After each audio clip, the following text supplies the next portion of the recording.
Huge thank you to Warpfrog for sending over a review code for Blade and Sorcery Nomad. You guys are awesome. Thank you for supporting small creators like me. With that out of the way, let's get into the video. Blade and Sorcery. I'm sure you've heard the name. It is the flagship VR title for melee combat, and Quest users have really been sorely missing that experience on the native headset. When Blade and Sorcery made its surprise debut at Facebook Connect this year, I think we were all really shocked that it was finally happening. But that of course comes with the caveat that it's exclusive to the Quest 2 and Quest 1 users are left out. And I know, we should have saw it coming, but it's a little bit sad to see Quest users once again left out on one of these big flagship titles for the Quest platform. But it is coming up in age now, so we're going to start seeing this more and more as the years go on. And with that out of the way, it's finally time to get into the review we've been waiting for years. Blade and Sorcery on the Oculus Quest 2. With a big game like this, I did not want to rush into it with this review. I wanted to give myself a good week or two since getting my review code to fully judge whether or not this version is as good as it could be. Give myself a chance to check out all the content, the maps, the performance, any updates that might come a little bit after launch. So, you know how it is. I even gave myself a little chance to upload a kill compilation that I uploaded on this channel a little bit earlier in the week. You can actually check that out with the annotation at the top right now. But maybe check that out at the end of the video, you know. And with that all out of the way and said, let's get into our review of Blade and Sorcery Nomad. Let's start out with performance. Performance is extremely important in VR because if you have low performance, your users may just end up starting to puke their guts out all over the floor from the motion sickness they endure from it. But if you have a nice silky smooth frame rate, you're going to have less and less users getting sick in VR and more immersion for your virtual reality needs. So how does Blade and Sorcery Nomad, a game with a lot of physics interactions and complex mechanics in it, and some pretty large maps, how does it fare on that scale of I want to puke my brains out and man, this is as smooth as butter?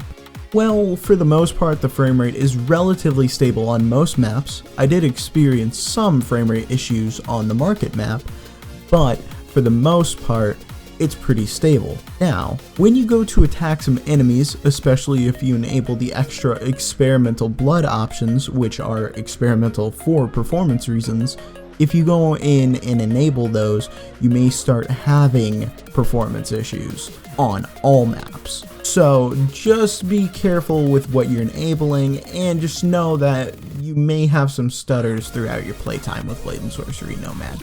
But overall, it's pretty stable generally, and I don't think you're gonna puke from it. So, I'm going to give Blade and Sorcery Nomad's performance a 3.5 out of 5. It's generally alright. There's some stutters here and there that can make you kind of uncomfortable, but it's not game breaking, it's just not perfect. Definitely not the greatest I've seen on Quest.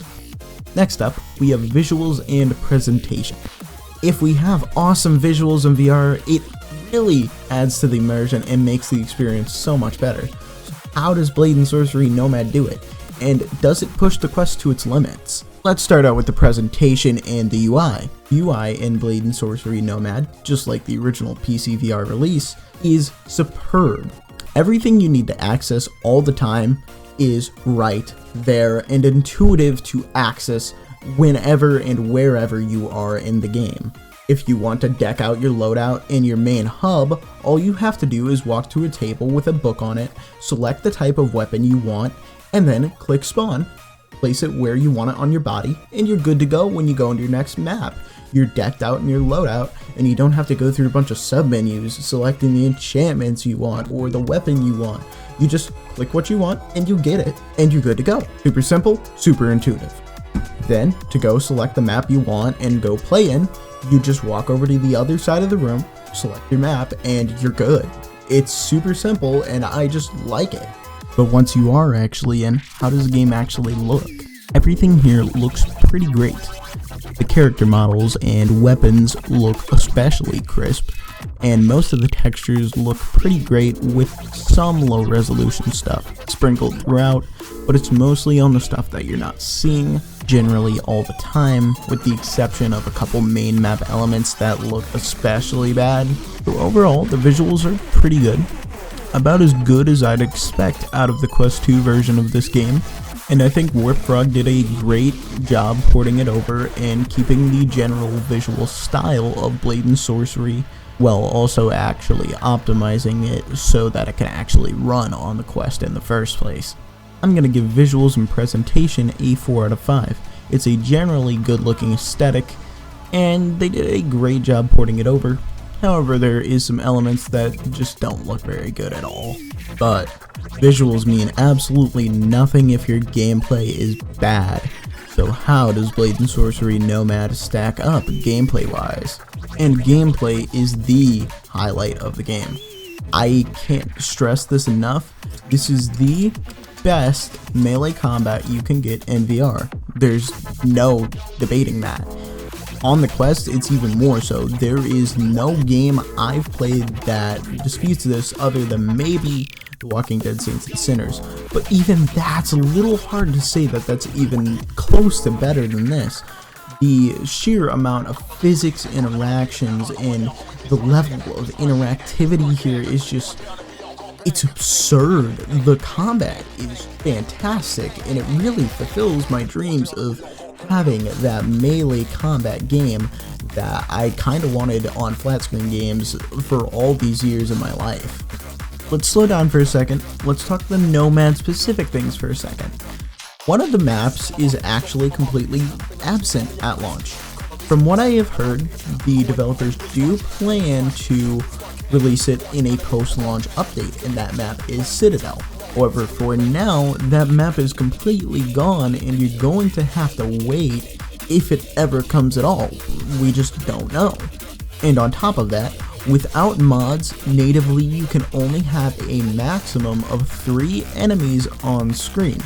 I know this is 100% for performance reasons, but it is a little bit sad to see that you can't have those huge, large-scale battles that you really kind of had in the PC version. It's just a little bit disappointing, but it doesn't hinder the gameplay experience as a whole. And another thing, the physics system as a whole has been downgraded somewhat. It is still some of the best physics I've seen in VR, and definitely the best physics I have seen on Quest, but, you know, it is downgraded, so definitely gotta point that out. And something I love about the melee combat here is that the weapons are all super weighty, they feel great to swing. A dual-handed weapon feels different than a single-handed weapon. A axe controls completely different than a dual-handed sword. A miniature axe feels completely different than one of the longer ones. I could go on and on about how different the weapons feel and how great they feel, because trust me, they do. They feel fantastic. Absolutely spectacular weapons here, but, you know, I don't want to drag out the review too much, so it's definitely something you got to play to really understand just how great those weapons feel.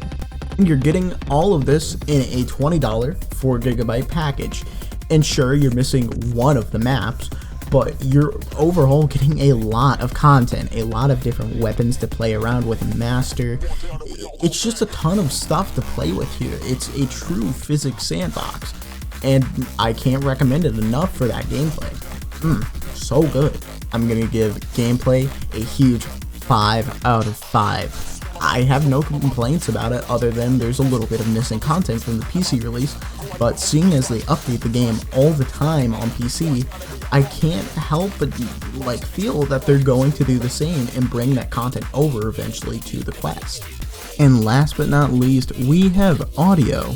Right next to visuals, audio is probably the most important factor in immersion in VR. So with all VR games, I really hope that their audio is spectacular. So, before I give you my thoughts on it, I'm going to play you a couple clips focused on the audio in Blade and Sorcery Nomad, so that you can judge for yourself whether or not the audio here is the pristine quality that we look for in VR games.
So, the audio here is really nice. Metal sounds really clanky, and blood sounds like it's really squishy, gross, liquidy, the sound you would expect from a bloody sound effect.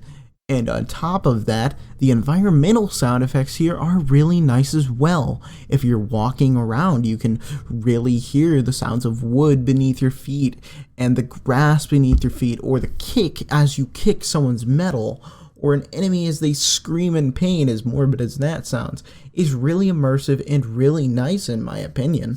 And I'm curious to see what you think. Go ahead and leave me your opinion on the audio down in the comments. So, with all of the sub scores given, what is my overall score of Blade and Sorcery Nomad? I think Blade and Sorcery Nomad fully lives up to the expectations we wanted out of Blade and Sorcery on the Quest. And for those of us who have never had a chance to play the game before, I think it really showcases the power of physics-based combat in VR and what that can do for gameplay in games going forward. So, I think I'm going to give Blade and Sorcery Nomad a 4 out of 5. Overall, the general quality here is really good. Blade and Sorcery plays great, the gameplay is great, the visuals look good, the audio is fantastic. Just there is some blemishes here and there that really dock that 1 point off for it. But I think you can really look past that and buy this game for the asking price of $20 and really feel great about what you just bought. It's a fantastic game. You're going to get a lot of enjoyment out of it if you like melee combat like me. But if you're a little bit queasy, it might be a little bit too graphic for you if you turn on those extra settings. But anyway, I really love this game. It's great on the Quest, and I cannot thank Warp Frog for sending me a code for it enough. Yeah, with that all said and done, have a great night. If you enjoy these reviews, be sure to subscribe and like the video. It really helps me out, gives me motivation to keep these up, and helps me get new games from other developers. Anyway, thank you so much for watching. Be sure to let me know what you want me to review next on the channel. And yeah, have a great night. MadBrax out.